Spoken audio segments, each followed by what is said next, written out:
ओम शांति। 13 जनवरी 2024। बाबा के महावाक्य।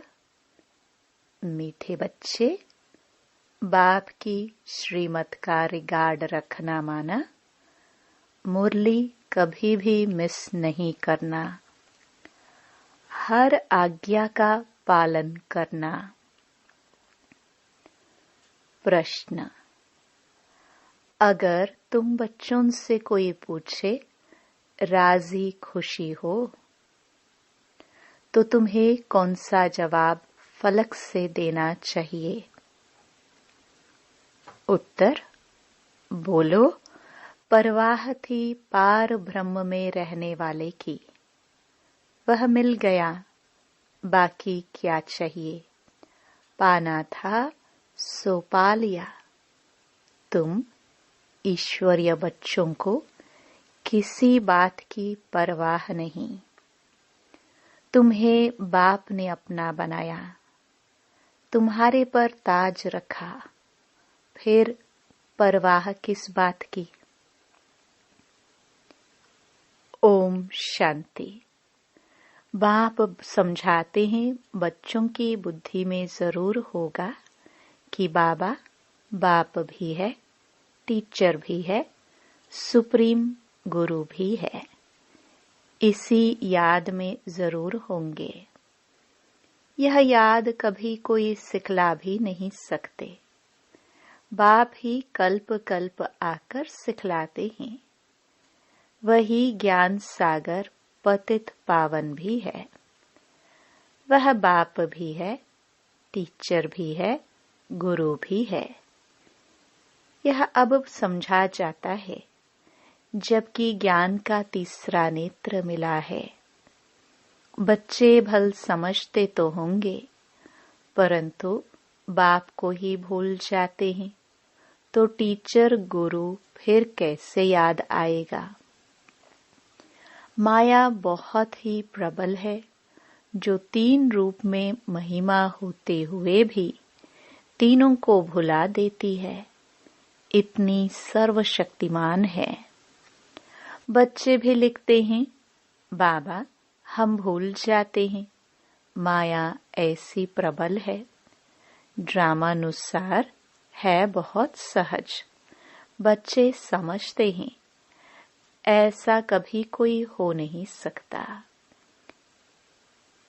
वही बाप टीचर सतगुरु है, सच सच। इसमें गपोड़े आदि की कोई बात नहीं। अंदर में समझना चाहिए ना, परंतु माया भुला देती है। कहते हैं हम हार खा लेते हैं, तो कदम कदम में पदम कैसे होंगे? देवताओं को ही पदम की निशानी देते हैं, सबको तो नहीं दे सकते। ईश्वर की यह पढ़ाई है, मनुष्य की नहीं। मनुष्य की यह पढ़ाई कभी हो नहीं सकती। भल देवताओं की महिमा की जाती है, परंतु फिर भी ऊंच ते ऊंच एक बाप है। बाकी उनकी बड़ाई क्या है? आज गदाई, कल राजाई। अभी तुम पुरुषार्थ कर रहे हो, ऐसा लक्ष्मी नारायण बनने का।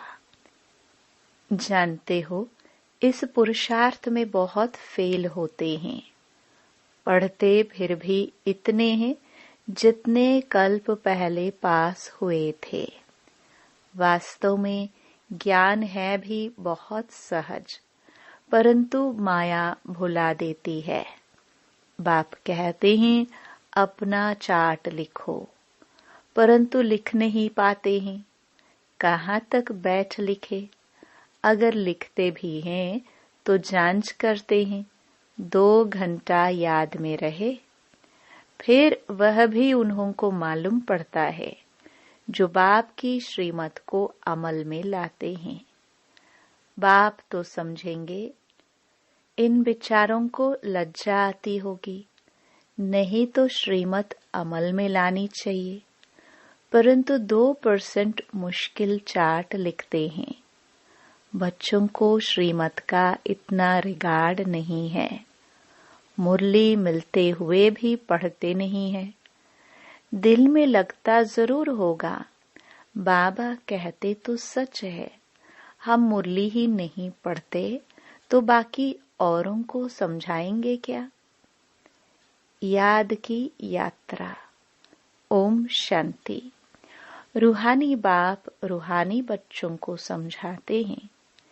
यह तो बच्चे समझते हैं बरोबर हम आत्मा है, हमको परमपिता परमात्मा पढ़ा रहे हैं। और क्या कहते हैं, मुझे याद करो तो तुम स्वर्ग के मालिक बनो। इसमें बाप भी आ गया, पढ़ाई और पढ़ाने वाला भी आ गया, सद्गति दाता भी आ गया। थोड़े अक्षर में सारा ज्ञान आ जाता है। यहाँ तुम आते ही हो इसको रिवाइज करने लिए। बाप भी यही समझाते हैं, क्योंकि तुम खुद कहते हो हम भूल जाते हैं, इसलिए यहाँ आते हैं रिवाइज करने। भल कोई यहाँ रहते हैं तो भी रिवाइज नहीं होता है, तकदीर में नहीं है। तदबीर तो बाप कराते ही हैं। तदबीर कराने वाला एक बाप ही है। इसमें कोई की पास खात्री भी नहीं हो सकती है, न स्पेशल पढ़ाई है। उस पढ़ाई में स्पेशल पढ़ने लिए टीचर को बुलाते हैं। यह तो तकदीर बनाने लिए सबको पढ़ाते हैं। एक एक को अलग कहाँ तक पढ़ाएंगे, कितने ढेर बच्चे हैं। उस पढ़ाई में कोई बड़े आदमी के बच्चे होते हैं तो उन्हों को स्पेशल पढ़ाते हैं। टीचर जानते हैं कि यह डल है, इसलिए उनको स्कॉलरशिप लायक बनाते हैं। यह बाप ऐसे नहीं करते हैं। यह तो एक रस सबको पढ़ाते हैं। वह हुआ टीचर का एक्स्ट्रा पुरुषार्थ कराना। यह तो एक्स्ट्रा पुरुषार्थ किसको अलग से कराते नहीं। एक्स्ट्रा पुरुषार्थ माना ही मास्टर कुछ कृपा करते हैं। ऐसे तो भल पैसे लेते हैं, खास टाइम दे पढ़ाते हैं, जिससे वह जास्ती पढ़कर होशियार होते हैं। यहाँ तो जास्ती कुछ पढ़ने की बात है ही नहीं। इनकी तो बात ही नहीं है। एक ही महामंत्र देते हैं, मन मना भव। याद से क्या होता है, यह तो समझते हो। बाप ही पतित पावन है, जानते हो उनको याद करने से ही पावन बनेंगे। अब तुम बच्चों को ज्ञान है, जितना याद करेंगे उतना पावन बनेंगे। कम याद करेंगे तो कम पावन बनेंगे। यह तुम बच्चों के पुरुषार्थ पर है। बेहद के बाप को याद करने से हमको यह लक्ष्मी नारायण बनना है। उन्हों की महिमा तो हर एक जानते हैं, कहते भी हैं आप पुण्य आत्मा हो, हम पाप आत्मा हैं। ढेर मंदिर बने हुए हैं, वहाँ सब क्या करने जाते हैं। दर्शन से फायदा तो कुछ भी नहीं। एक दो को देख चले जाते हैं, बस दर्शन करने जाते हैं। फलाना यात्रा पर जाता है, हम भी जावे, इससे क्या होगा, कुछ भी नहीं। तुम बच्चों ने भी यात्राएं की है। जैसे और त्योहार मनाते हैं, वैसे यात्रा भी एक त्योहार समझते हैं। अभी तुम याद की यात्रा भी एक त्योहार समझते हो। तुम याद की यात्रा में रहते हो। अक्षर ही एक है, मन मना भव। यह तुम्हारी यात्रा अनादि है।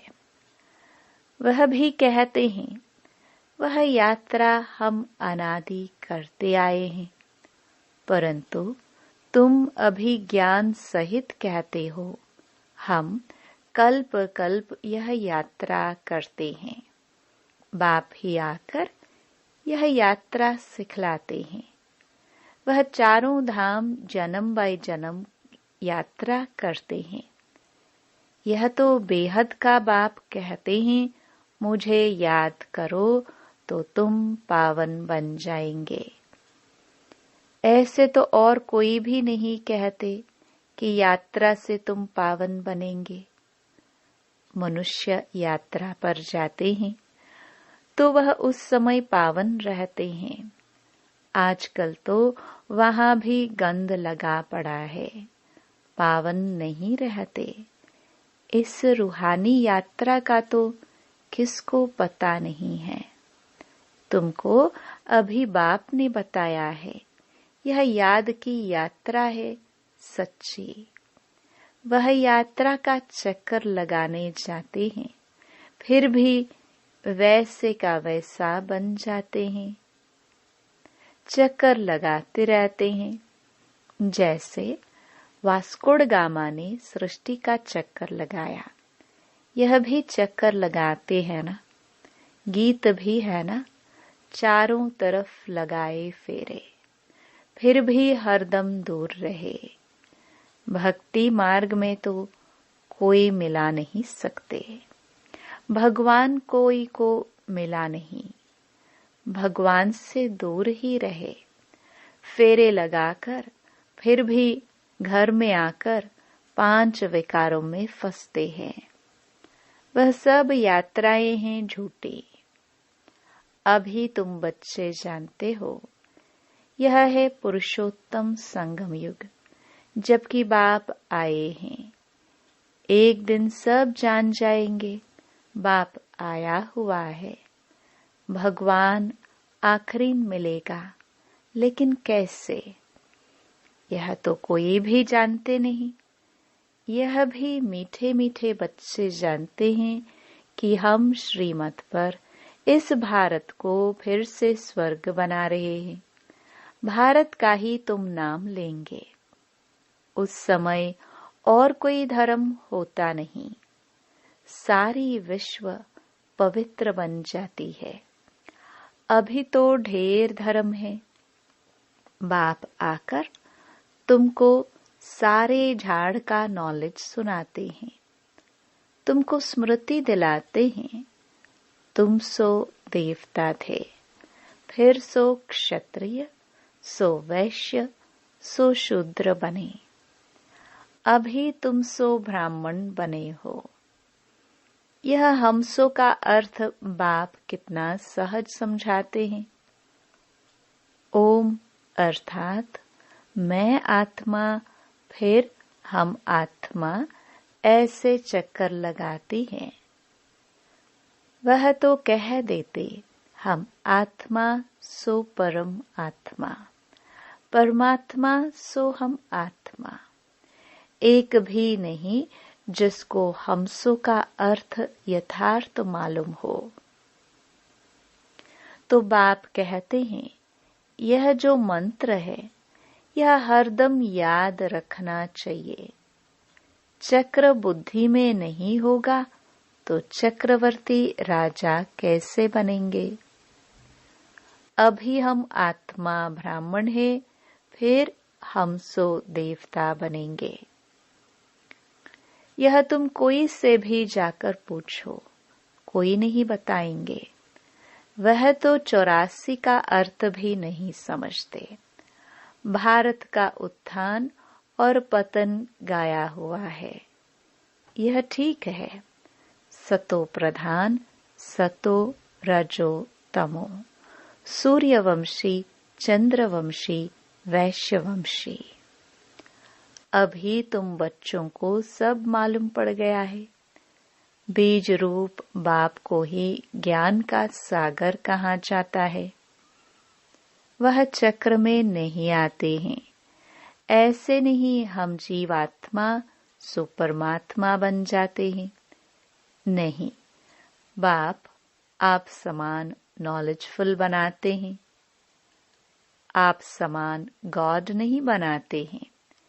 इन बातों को बहुत अच्छी रीति समझना है, तब बुद्धि में चक्कर चल सकता है, जिसका नाम स्वदर्शन चक्र रखा है। तुम बुद्धि से समझ सकते हो हम कैसे इस 84 के चक्कर में आते हैं। इसमें सब आ जाता है, समय भी आता है, वर्ण भी आ जाते हैं, वंशावली भी आ जाती है। अब तुम बच्चों की बुद्धि में यह सारा ज्ञान होना चाहिए। नॉलेज से ही ऊंच पद मिलता है। नॉलेज होगी तो औरों को भी देंगे। यहाँ तुमसे कोई पेपर आदि नहीं भराए जाते हैं। उन स्कूलों में जब इम्तिहान होता है तो पेपर्स विलायत से आते हैं। जो विलायत में पढ़ते होंगे उन्हों की तो वहां ही रिजल्ट निकालते होंगे। उनमें भी कोई बड़ा एजुकेशन अथॉरिटी होगा जो जांच करते होंगे पेपर्स की। तुम्हारे पेपर्स की जांच कौन करेंगे? तुम खुद ही करेंगे। खुद को जो चाहो सो बनाओ। पुरुषार्थ से जो चाहे सो पद बाप से ले लो।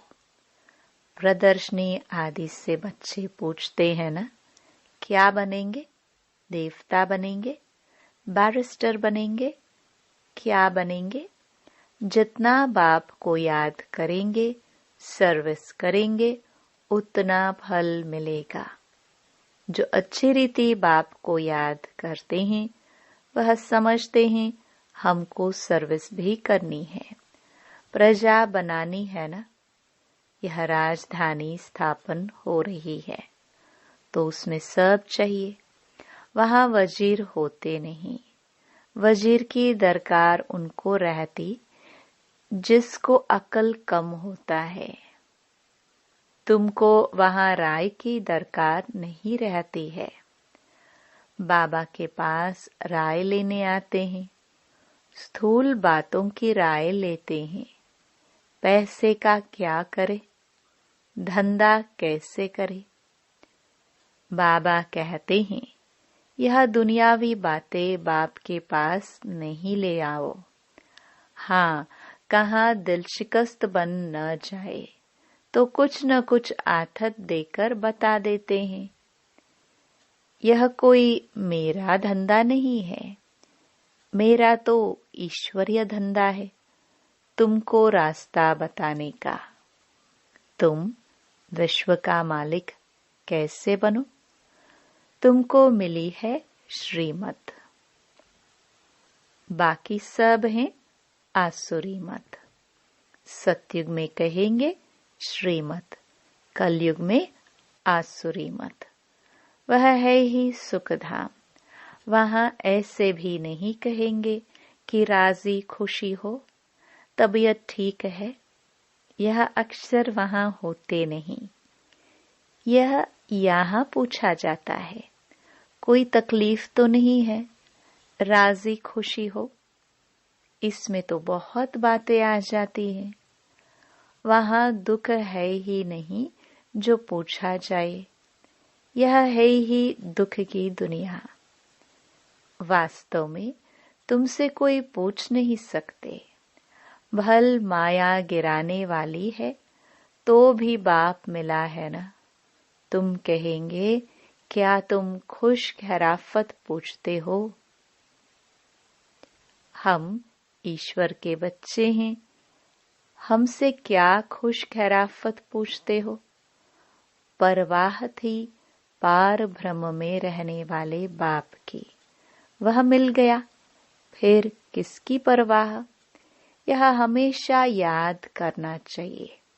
हम किसके बच्चे हैं? यह भी बुद्धि में ज्ञान है कि जब हम पावन बन जाएंगे तो फिर लड़ाई शुरू हो जाएगी।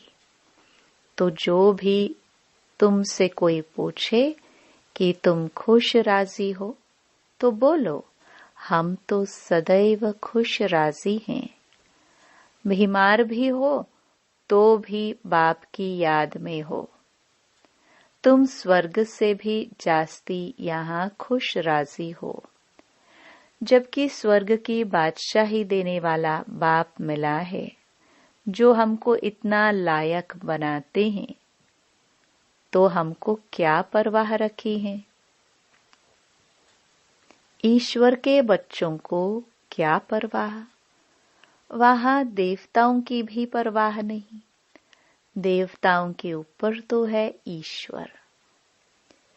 तो ईश्वर के बच्चों को क्या परवाह हो सकती है। बाबा हमको पढ़ाते हैं। बाबा हमारा टीचर सतगुरु है। बाबा हमारे ऊपर ताज रख रहे हैं। हम ताजधारी बन रहे हैं। तुम जानते हो हमको विश्व का ताज कैसे मिलता है। बाप नहीं ताज रखते, यह तो तुम जानते हो। सतयुग में बाप अपना ताज अपने बच्चों पर रखते हैं, जिसको अंग्रेजी में कहते हैं क्राउन प्रिंस। यहाँ जब तक बाप का ताज बच्चों को मिले, तब तक बच्चे को उत्कंठा रहेगी। यह बाप मेरे तो ताज हमारे सिर पर आवे। आश होगी प्रिंस से महाराजा बनूं। वहां तो ऐसी बात नहीं होती। अपने समय पर कायदे अनुसार बाप बच्चों को ताज देकर फिर किनारा कर लेते हैं। वहां वानप्रस्थ की चर्चा होती नहीं। बच्चों को महल आदि बना कर देते हैं। आशाएं सब पूरी हो जाती हैं। तुम समझ सकते हो, सतयुग में सुख ही सुख है। प्रैक्टिकल में सब सुख तब पाएंगे जब वहां जाएंगे। वह तो तुम ही जानो स्वर्ग में क्या होगा। एक शरीर छोड़ फिर कहाँ जाएंगे। अभी तुम्हें प्रैक्टिकल में बाप पढ़ा रहे हैं। तुम जानते हो हम सच सच स्वर्ग में जाएंगे। वह तो कह देते हम स्वर्ग में जाते हैं, पता भी नहीं है स्वर्ग किसको कहा जाता है। जन्म जन्मांतर यह अज्ञान की बातें सुनते आए। अभी बाप तुमको सत्य बातें सुनाते हैं। अच्छा, मीठे मीठे सिखिलदे बच्चों प्रति माता पिता बाप दादा का याद प्यार और गुड मॉर्निंग। रूहानी बाप की रूहानी बच्चों को नमस्ते। धारणा के लिए मुख्य सार।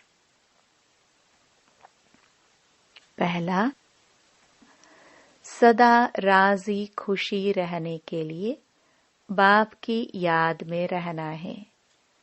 पढ़ाई से अपने ऊपर राजाई का ताज रखना है। दूसरा, श्रीमत पर भारत को स्वर्ग बनाने की सेवा करनी है। सदा श्रीमत का रिगार्ड रखना है। वरदान, श्रेष्ठ तकदीर की स्मृति द्वारा अपने समर्थ स्वरूप में रहने वाले सूर्यवंशी पद के अधिकारी भव। जो अपनी श्रेष्ठ तकदीर को सदा स्मृति में रखते हैं, वह समर्थ स्वरूप में रहते हैं। उन्हें सदा अपना अनादि असली स्वरूप स्मृति में रहता है। कभी नकली फेस धारण नहीं करते। कई बार माया नकली गुण और कर्तव्य का स्वरूप बना देते हैं। किसको क्रोधी, किसको लोभी, किसको दुखी, किसको अशांत बना देती हैं। लेकिन असली स्वरूप इन सब बातों से परे है। जो बच्चे अपनी असली स्वरूप में स्थित रहते हैं, वह सूर्यवंशी पद के अधिकारी बन जाते हैं। स्लोगन: सर्व पर रहम करने वाले बनो तो अहम और वहम समाप्त हो जाएगा।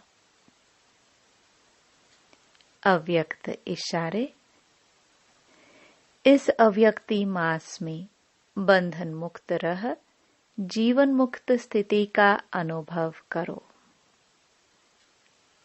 जब आपकी रचना कमल पुष्प जल में रहते जल के बंधन से मुक्त है, तो जब रचना में यह विशेषता है, तो क्या मास्टर रचना में नहीं हो सकती?